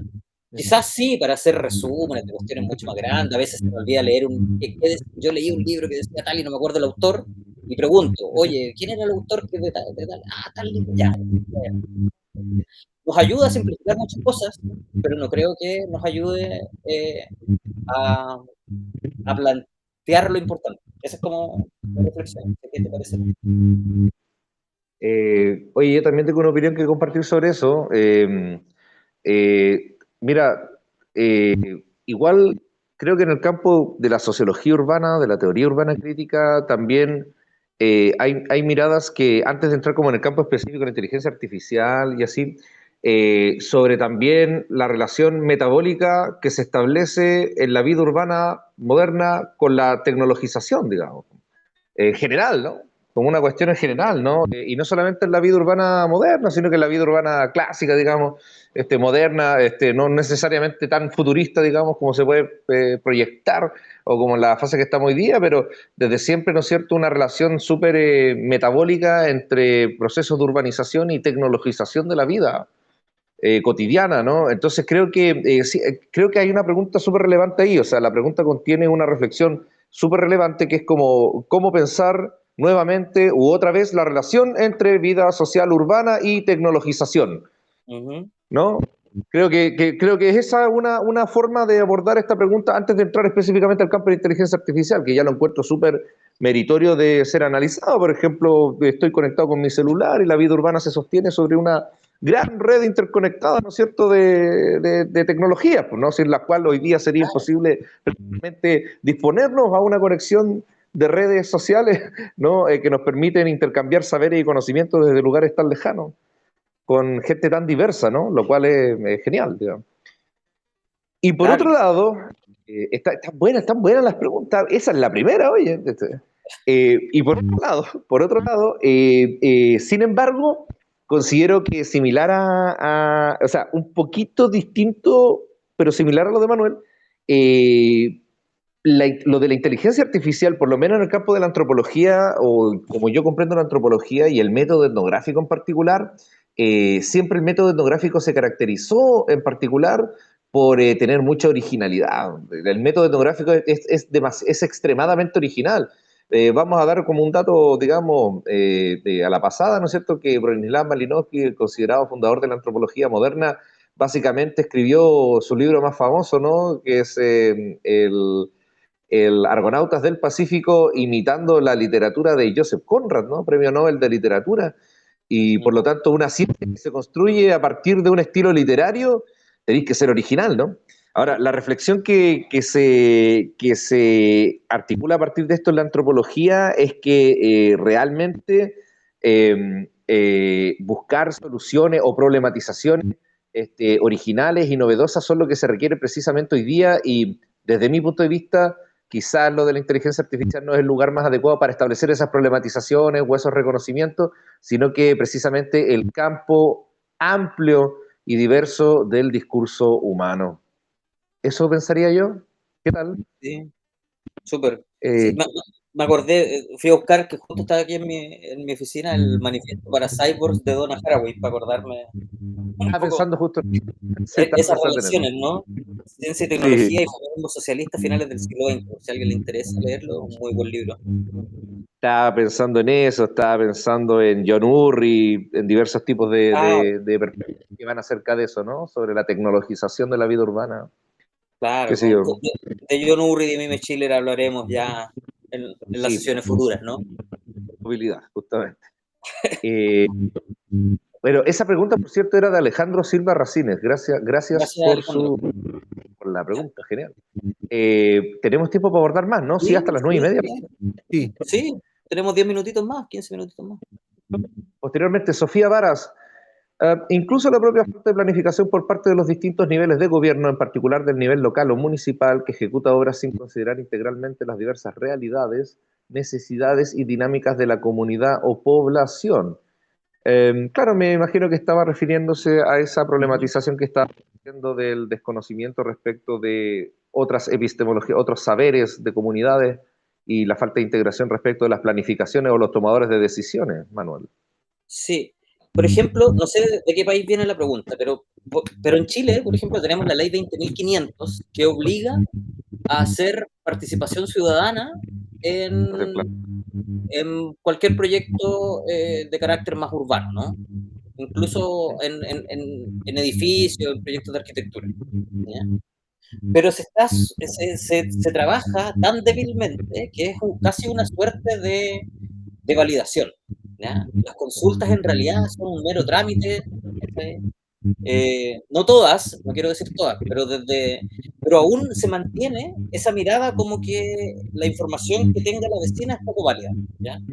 No vamos a claro. considerar, no sé, convenio 169, ¿cierto? Artículos 5, 6 y 7 de la Organización Internacional del Trabajo, con comunidades indígenas, que se nos obliga, por lo menos es un convenio ratificado en Chile, ¿ya?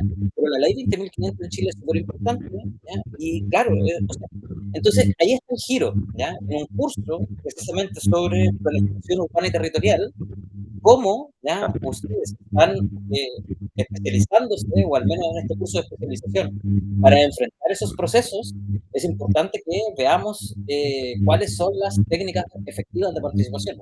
¿Ya? También en la sesión Claro. última les voy a compartir algunas experiencias que hemos tenido, ¿ya? Sobre todo a los locales más, ¿ya? Pero le voy a sumar algunas para la presentación internacional. precisamente de otras, ¿ya? Porque en general las consultas ciudadanas en Chile son poner un plano y que la gente Ujú, raya encima. Cuando hay gente que ujú. no tiene por qué entender un plano, no tiene por Claro. qué saber leer un mapa, ¿ya? Si ese es un Ujú. lenguaje más técnico. Entonces, hay otras experiencias de participación que son mucho más decidoras para que salga información desde los propios territorios. Así que es interesante la reflexión que hace Sofía, porque precisamente, no sé en los otros países, pero al menos en Chile sí es una realidad que tenemos que combatir, porque trabajamos desde perspectivas más de co-creación, ¿no? Claro. Oye, respecto de eso, sí, pues hace pensar harto. Entiendo que, bueno, en tu clase lo abordarás más y también tendrán otras clases porque van sobre planificación y gobernanza territorial, creo que el segundo módulo, segundo seminario puede ser. Ujú. Pero me hace pensar específicamente en el problema de la gobernanza. O sea, el tema de la gobernanza en Latinoamérica en general es un temazo. En Chile, el tema de la gobernanza territorial, digamos, la cuestión de los instrumentos de planificación territorial y como dice bien Manuel, bueno, la gente habita los territorios, ¿no? No necesariamente entiende lo que dice el Plan Regional de Desarrollo Urbano o el Plan Regional de Ordenamiento Territorial. La gente suele también tener también muy poco conocimiento respecto al plano regulador comunal. Y estos tipos de instrumentos también se ven afectados por múltiples tipos de fenómenos, ¿ah? Son corruptibles también. Hay todo tipo de fenómenos que pueden suceder y yo creo que también es una realidad súper latinoamericana, pero efectivamente hay un tema también con la comprensión de la gobernanza territorial, con el ordenamiento político de los territorios. No vemos, de hecho, podríamos decir que de las reformas menos comunes políticas, de las reformas políticas menos comunes también, podemos hablar entre ellas de las reformas respecto de la administración o gobernanza de los territorios. Son de las Ujú. reformas menos comunes, menos políticos. Sí, Y de hecho tenemos cierta estructura súper alojada, inclusive desde dictadura, ¿no es cierto?, respecto de cómo se comprenden los territorios, por lo menos en Chile, ¿no? O quizás en otras experiencias latinoamericanas también son muy antiguas, etcétera. Entonces creo que es súper bueno ese punto de tocar la gobernanza de los territorios como un ámbito de discusión específico. Efectivamente, creo que ni siquiera dan estos instrumentos como para comprender una realidad más dinámica con las comunidades o las poblaciones, siendo fatalista pero también realista al mismo tiempo. Es mi opinión. sí, sí, o sea, eh, es que desconozco la realidad de los otros países, pero por ejemplo, antes en Chile teníamos el Consejo Nacional de Desarrollo Urbano y el Consejo Nacional de Desarrollo Rural, ¿ya? Sí, Que ambos en el gobierno anterior fueron unidos en el Consejo Nacional de Desarrollo Territorial, ¿ya? claro, claro. Entonces, ya hay un acercamiento a comprender, ya un poco a dejar la dicotomía urbano-rural, ¿no? Para comprender los fenómenos más desde la comprensión territorial. Hay una cosa, pero por otro lado hay otros autores que indican que en Chile no existe planificación territorial. Así es, Entonces, claro, porque porque tenemos los estrictos indicativos, ¿ya? Que serían, no sé, el Plan Regional de Ordenamiento Territorial, que se llama el proto no sé qué, pero que si sí, no cumples con lo que ahí sale, no te vais preso, ¿ya? claro. Claro, y Y están los estrictos normativos, que por ejemplo el Plan Regulador Comunal, ¿ya? Que es una suerte de normativas. Que si no los haces, eventualmente te podría ir preso. Pero son solo normativos, no hablan del desarrollo del territorio en sí mismo. Entonces, claro, hay un montón de capas ahí que no están armadas, que no están claro, resueltas, que no están ni siquiera en la mesa de trabajo, ¿ya? correcto. Entonces, Y ¿a qué le a llamamos pensar planificación territorial? claro, en diversas realidades regionales y comunales, donde a veces también hay distintas condiciones que permiten que exista o no existan ciertas regulaciones más contingentes, o se aprecie o no se aprecie la importancia de la gobernanza territorial. Uno empieza a pensar en ese tipo de situaciones, ¿no? Ujú. En fin. Entonces, gracias, Sofía Varas. Oye, las preguntas están así como súper intensas. Benjamín Bozo dice, entonces al dejar de considerar elementos sociales o desigualdades territoriales se generaría una nueva realidad ontológica, la cual estaría más enfocada en una extracción territorial o crecimiento del capital, dejando de lado la vulneración de los habitantes del territorio, ya que se está omitiendo el sentir de la población vulnerada en esa realidad. Eh, Profundo. Sí, es larga la Eh, pregunta. Ujú. sí, pero yo diría, Benjamín Bozo, que sí, precisamente, o sea, hay una focalización súper, digamos, eh, vamos a decir, capitalista avanzada, neoliberal, respecto de lo que tú precisamente mencionas. Muchos autores precisamente también, por ahí encontré también en Argentina, se estaba reflexionando sobre el extractivismo urbano, que vendría a ser también una forma también de abordar este tipo de especulación inmobiliaria, de suelos, el desarrollo de procesos de gentrificación que tienen que ver con otro tipo de industrias, quizás no necesariamente parecidas a las de Europa o del norte global, sino que más bien latinoamericanas. Pero efectivamente hay múltiples autores que mencionan la importancia, por ejemplo, de esta mirada preferente de las ciudades como una producción económica, digamos, y es el giro, digamos, de la geografía crítica marxista, David Harvey, Neil Smith, entre otros, ¿no es cierto? Donde efectivamente pues, las ciudades ya no son, digamos, para habitar, sino que para especular. Ese es un diagnóstico incluso que ha sido reconocido por parte de organismos internacionales, ¿eh? O sea, entre ellos el Programa de las Naciones Unidas para el Desarrollo, las Naciones Unidas en los World Urbanization Prospects, etcétera. Entonces, sí, pues, de hecho es parte de los objetivos. Hoy, ¿alguien se acuerda aquí de los, todos somos del campo del urbanismo, ¿alguien se acuerda de los objetivos 20, cosas, de los 30, 20 los 2030? sí, parece. Eh, ¿Alguien se acuerda del objetivo 2030? Porque faltan 4 años para que nuestras ciudades, en el objetivo, de acuerdo al ODS número 11, sean mucho más habitables y amistosas. Sí. 4 años. ¿Cómo lo discutimos desde Latinoamérica? Te dejo ahí la pregunta, Manuel. No, no, o sea, eso es lo interesante, pues discutirlo desde ahí, ¿ya? Pero en relación a lo que decía Benjamín, claro, o sea, siempre se van, lo interesante es que se creen nuevas realidades ontológicas, creo yo, ¿ya? Porque la herencia de la planificación urbana heredada del modernismo, ¿ya? Muy desde los arquitectos Le Corbusierianos y todo ese mundo, ¿ya? Tuvo siempre una postura ontológica, una epistemología y una ontología, ¿ya? Porque cuando tú tienes clara esa postura, tu posicionalidad, también te marca cuál es la metodología de trabajo que vas a seguir, ¿ya? Entonces, cuando se mezclan las miradas, ¿ya? Aparecen nuevas oportunidades para hacer las cosas de manera distinta. Y en relación a lo que dice Felipe, es decir, estamos a 4 años de que llegue el límite de las ciudades más justas, ¿ya? Entonces, desde mi perspectiva, creo que es porque estamos dejando de hacer las preguntas correctas. Ujú. Y a mí me gusta la idea de lo híbrido, ¿no? Y de lo híbrido entre disciplinas, ¿ya? Entonces, al crearse porque la ontología es la pregunta por el ser. Entonces, ¿cómo es la ciudad? ¿Cómo es el territorio? ¿Ya? A medida que más dialoguemos entre distintas disciplinas, vamos a tener una comprensión más cabal de ese ser. Por lo tanto, vamos a poder tener la oportunidad de entregar un mejor, un mejor resultado en nuestro trabajo. Ujú. Eso, gracias, don. Vamos un par de preguntas más, ¿no? Sí, sí.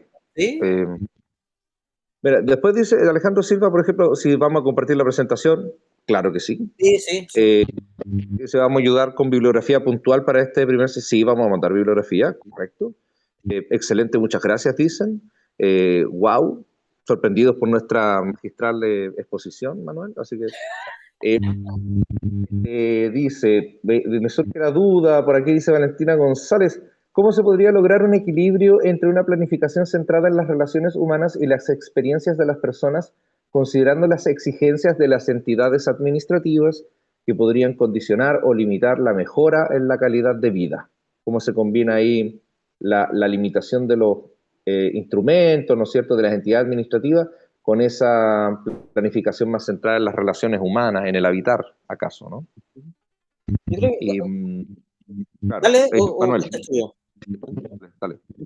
Mira, Creo que es nuestra misión, las personas que trabajamos desde el ámbito urbano, desde el ámbito del desarrollo de los territorios, todo eso, el el seguir empujando, ¿ya? En que las las los conocimientos y las experiencias de la gente que ha sido, constantemente invisibilizada, sea parte también del de las mesas de trabajo, ¿ya? Y desde ahí combatir las desigualdades o lo que señalaba, la colega que no me acuerdo. Entonces, porque si es por lo administrativo, siempre va a seguir haciendo lo mismo, ¿ya? Los municipios, los gobiernos regionales, no sé cómo, los distritos, no sé cómo se llamarán en los países, pero al menos esta es lo que tenemos en Chile, ¿no? Yo creo que es misión de las personas que trabajan, eh, ir empujando y el ir avanzando en esa coconstrucción. Es un poco el espíritu de lo que estábamos hablando hoy. Eh, yo considero ahí que, claro, o sea, fundamentalmente un desafío, que sí, o sea, es un desafío y un compromiso profesional y académico, pero yo también lo veo también como una situación política, que es una situación política muy, muy compleja y efectivamente, o sea, es una reivindicación política, ¿no? Por ahí me acuerdo que alguien decía que la revolución iba a ser urbana o no iba a ser. ¿No es cierto? O el mismo Lefebvre escribió, ¿no es cierto?, La revolución urbana. Es un tipo también de invitación, ¿no? De la ciudad a la revolución urbana, decía David Harvey también, ¿no? Las ciudades se han convertido en un campo de acción política, siempre ha sido un campo de acción Sí, política por definición. relevante. Claro, súper relevantísimo. Y hoy día estamos viendo justamente esa, ¿no es cierto?, renovación de la importancia política de la ciudad a propósito del proceso de planetarización urbana o de la interconexión más compleja de redes urbanas en el mundo. Vemos que hay ciudades que son centrales inclusive para la producción y el sostenimiento de las relaciones geopolíticas mundiales. Digamos, díganse Teherán, Irán, qué sé yo. Efectivamente, hay ciudades globales y hay ciudades medianas, grandes, metrópolis, megaciudades, ciudades pequeñas, pero siempre justamente hay un factor político que nos permite hacer una perspectiva justamente respecto de la reivindicación de la importancia de pensar las ciudades más desde las relaciones humanas, justamente, y acelerar, digamos, o profundizar las transformaciones que tienen que ver justamente con las políticas de gobernanza de los territorios, de las distintas comunas, distritos, donde habitamos y nos desarrollamos. Creo eso. Um, Súper. luego quedan como tres cosas ¿Ya? que son arte y son todas interesantes. Luego dice, Diego Chambilla, ¿considera que la perspectiva ontológica está incorporada dentro de las guías de urbanismo o desarrollo urbano en la actualidad? ¿A que la perspectiva ontológica está incorporada en el desarrollo urbano en la actualidad? ¿Cuál sería el reto para la planificación urbana contemporánea? ¿Qué opina usted, Manuel, el ontológico? Claro, un poco lo que señalaba, ¿no? Está esta ontología muy heredada de la planificación urbana moderna, ¿ya? Entonces, el desafío en las nuevas guías, ya que ya está incorporada, ¿cierto? Es el que también es el espíritu, al menos en Chile, del del nuevo documento, nuevo documento, digo, salió casi a fines mediados del año pasado, ¿no? Que salió del Consejo Nacional de Desarrollo Territorial, un poco de estas ontologías más relacionales, ¿ya? Ajá. Yo creo que va por ahí, digamos, ¿ya? Construir y cada vez va a tener más impacto en los procesos, en los estrictos indicativos y ojalá en los estrictos normativos, pero yo creo que, claro, la definición de la relacionalidad es lo que va a construir un sistema más justo desde las perspectivas en que estamos señalando en esta sesión. Cuando Eso, dice cuál sería Diego. para la planificación urbana contemporánea, yo diría que dentro del campo del urbanismo justamente estas nuevas perspectivas, y como dice Manuel, se están integrando, pero el reto para la planificación urbana contemporánea es transformar los nuevos saberes y nuevas perspectivas en materia de política pública, diría yo, como uno de los principales retos, no sé si el reto, pero uno de los principales retos, por lo menos en Chile, varias voces vienen advirtiendo que es transformarlo también en políticas públicas, como dice Manuel, que ojalá se hagan normativos, digamos, ese tipo de nuevas consideraciones. Pero eso. Luego, John Gumkay dice, la vida en condominios desde los conserjes ahora se automatizan los edificios y ya no es necesario alguien físico, sino la misma inteligencia artificial hasta el proceso de estos. Efectivamente, abordamos eso, ¿no? Con la tecnologización de la vida urbana. Sí, yo me acuerdo, en pandemia fui a Buenos Aires y estaba como el boom de los conserjes en pantalla, Ya. ¿cachai? Como que entraba al edificio y había una tele con un conserje, y que no sé, tenía 6 edificios, no sé. Era, Mira qué locura, yo no había escuchado de eso y me parece bastante llamativo. sí, Pero eran empresas de conserjes, así como había como un call center de conserjes, ¿cachai?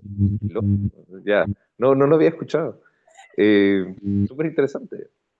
Y luego, Mary Claire Bouvet Terrazas dice, ¿cómo la política delimita los porcentajes de distribución según las necesidades de la nación, entre la explotación, la conservación y habitar del territorio? Ah, claro, ¿cómo la política delimita los porcentajes de distribución según las necesidades de la nación, entre la explotación, la conservación y habitar del territorio? Claro, la política, digamos, claro, la contingencia política, importantísima para pensar, claro, la situación de los territorios. Pues digamos que estamos viviendo una situación de reconversión política también en Chile, claramente distinta a la del gobierno anterior, y donde justamente se privilegian otro tipo de miradas, ¿no? Yo creo que es también como una tendencia internacional esto que acá en Chile, bueno, se le viene denominando como permisología, y que se refieren, por ejemplo, al hecho de que hacer ciertas transformaciones urbanas muchas veces demora mucho porque piden muchos permisos. Es la posición política actual, digamos, Claro, respecto de que se encuentran un cacharrito, o se encuentran ciertos cuerpos momificados, ¿no es cierto?, de sociedades, ¿no es cierto?, antiguas que habitaron el territorio, se convierte en un problema, ¿no?, porque retrasa justamente los procesos de transformación urbana y significa una ralentización económica porque puede suponer, ¿no es cierto?, el desinterés del empresariado para invertir en proyectos inmobiliarios, por ejemplo. Eso, claro que la pero política... esa denominación, ¿ya? La permisología, que lo discutíamos el otro día aquí en una sesión de profesores, ¿no? Era precisamente, ya el concepto tiene una carga política, Claro. que es el discurso de un sector, ¿ya? Versus otro, que en realidad no es, porque el término ese habla de un exceso de burocracia, ¿ya? Entonces, no, pues si al final hay que cumplir con los permisos, con los sistemas, con la normativa, ¿ya?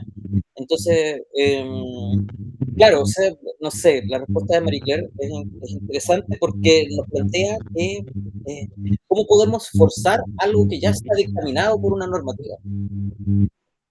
Y ahí está y ahí es donde ponemos en juego toda nuestra creatividad Sí. como creadores y como, ¿ya?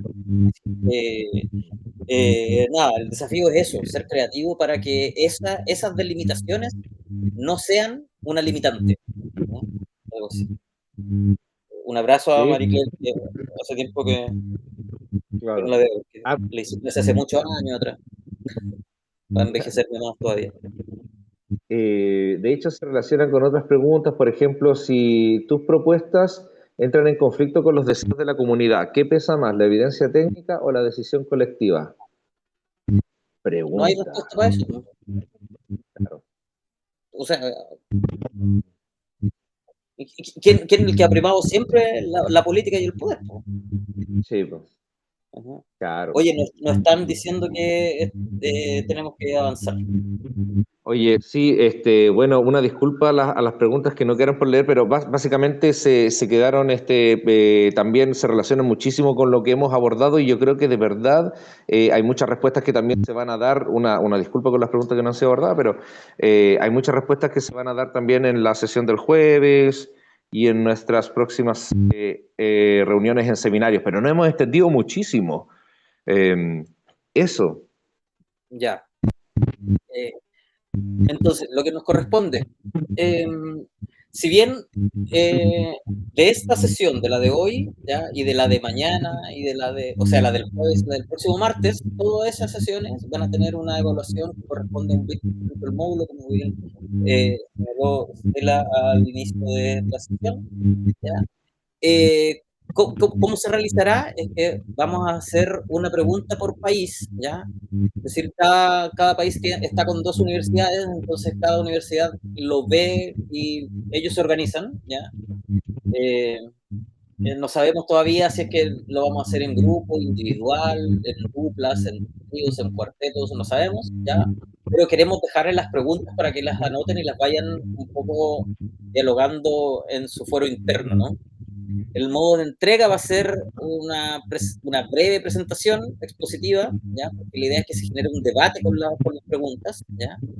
Va a estar en formato escucha, para los que no sepan, es un formato de presentación que es muy breve, son 10 diapositivas en 20 segundos cada una, ¿ya? Lo que nos lleva a una presentación que dure 3 minutos con 20 segundos, ¿ya? Es muy breve. Los que no estén al tanto del formato se pueden meter a puchaescucha.com. Ese es un formato que nació en Japón, pero básicamente es creado por dos arquitectos que dicen que si les pasan un micrófono a un arquitecto hablan mucho. Entonces hay que limitar. Así es que 10 diapositivas, 20 segundos cada uno y chao. Así que eso, sería la entrega el próximo martes, ¿ya? Pero los detalles los vamos a dar en estos días, pero que se queden con las preguntas. Entonces, como les decíamos, es una pregunta para Ecuador, una pregunta para Perú y una pregunta para Chile, ¿ya? Para Ecuador, ¿ya?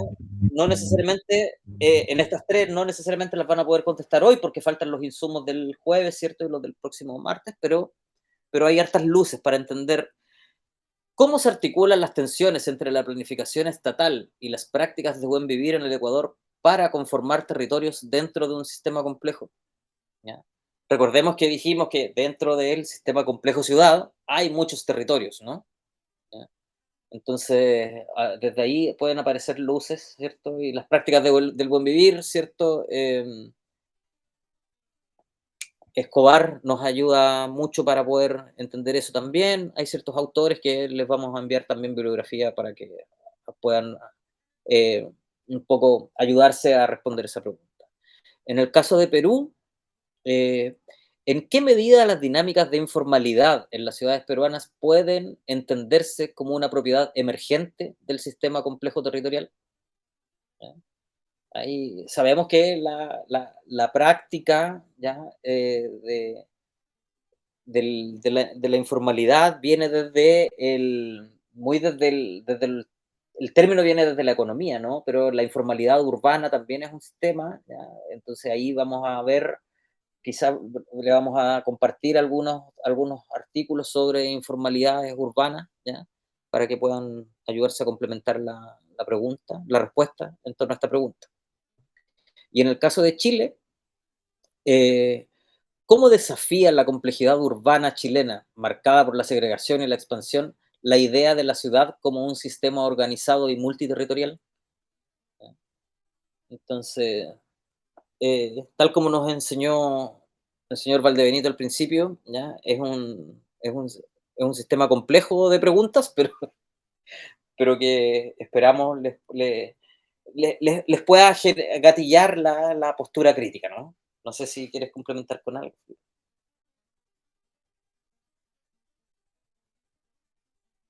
Valdebenito, estás con el muteado. Sí, perdón, no encontraba el... se me había perdido.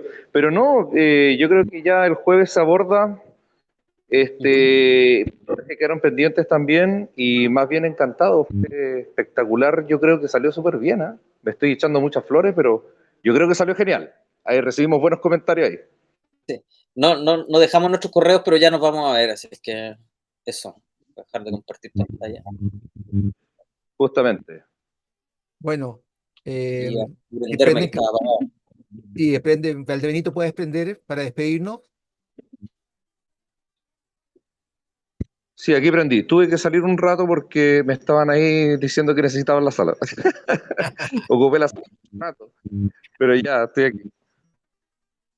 Bueno, el cierre, don Manuel, don Felipe, ha estado muy bien, muy interesante. Los comentarios, quedaron varios comentarios sin responder, pero esperamos darle cabida. Vamos a hacer una síntesis de esos comentarios de manera de integrarlos en la siguiente propuesta, de manera que todos tengan una respuesta. Y agradecer el tiempo, agradecer, digamos, la disposición y lo interesante que ha sido la conferencia por parte y que la podemos visualizar en los comentarios que han dado nuestros estudiantes, pacientes también. Así que muchas gracias y damos la despedida a todos que tengan unas buenas noches y una excelente semana. Es largo, 2 horas y media, pero eso. Correcto. Chao, chao, que estén bien. Muchos saludos para todos. Encantado. Nos vemos el jueves. Sí, muchas Nos gracias. vemos el jueves.